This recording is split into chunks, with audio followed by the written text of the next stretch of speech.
আসসালামু আলাইকুম। মূলত যে দুর্ঘটনাটা ঘটেছে এটা আমার বড় চাচা।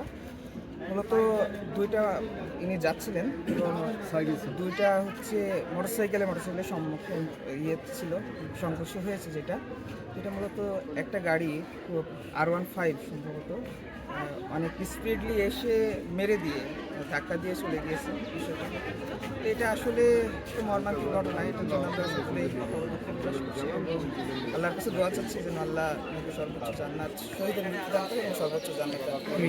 ওনাদের সাথে কে কে ছিল, তাদের কি অবস্থা? জি, ওনার সাথে ছিল ওনার মেয়েকে নিয়ে আসছিল এরপর শোলমারি থেকে, মেয়ে এবং মেয়ের বাচ্চা।